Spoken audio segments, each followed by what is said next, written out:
मेगास्थनीज द्वारा लिखित इंडिका भारत में किसी विदेशी यात्री द्वारा दर्ज किया गया पहला विवरण है। इसमें सोन और गंगा नदियों के संगम पर लगभग 5वीं शताब्दी ईसा पूर्व में राजा अजातशत्रु द्वारा स्थापित शहर पाटलिपुत्र में जीवन की भव्यता का सजीव वर्णन किया गया है।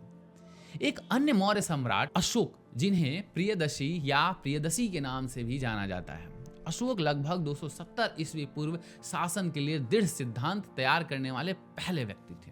उन्होंने इस सिद्धांत को, जिन्हें अशोक के शिलालेखों के नाम से जाना जाता है, वे पत्थर के स्तंभों पर खुदवाया था और उनके राज्य भर में बनवाए गए थे। स्तंभों पर एक या एक से अधिक शेरों की मूर्तियां लगी हुई थी, जो एक चौकी के शीर्ष पर बैठे हुए, जिस पर पहियों के प्रतीक अंकित, जिसमें सिंह जो एक शक्ति का प्रतीक है, पहिया जो धर्म की शाश्वत अर्थात अंतहीन प्रकृति का एक प्रतीक है, जिसका अर्थ होता है निरंतर चलता रहे। इसके लिए इसका नाम धर्मचक्र भी है। वहीं कुछ लोग इसे धर्मचक्र भी बोलते हैं। एक चबूतरे के ऊपर एक पहिए के शिलालेख के साथ शेरों की इस आकृति को स्वतंत्र भारत के गणराज्य के आधिकारिक मुहर के रूप में 1947 में इसे अपनाया गया।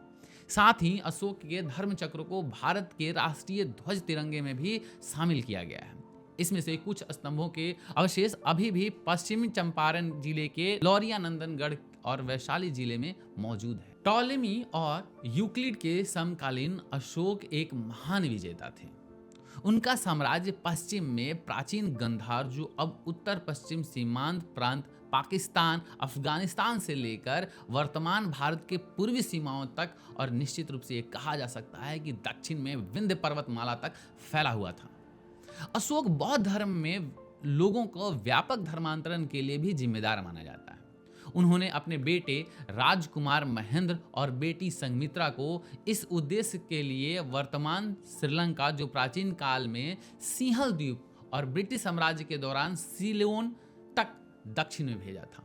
कुछ इतिहासकार विशेष रूप से सिंहली, महिंद्रा और संघमित्रा को भाई बहन के रूप में भी मानते हैं।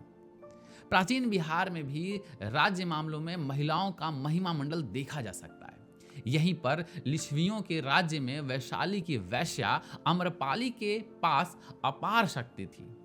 ऐसा कहा जाता है कि भगवान बुद्ध ने अपनी वैशाली यात्रा के दौरान कई राजकुमारों के निमंत्रण को अस्वीकार कर दिया था और इसके बजाय उन्होंने अम्रपाली के साथ भोजन करने का फैसला किया था।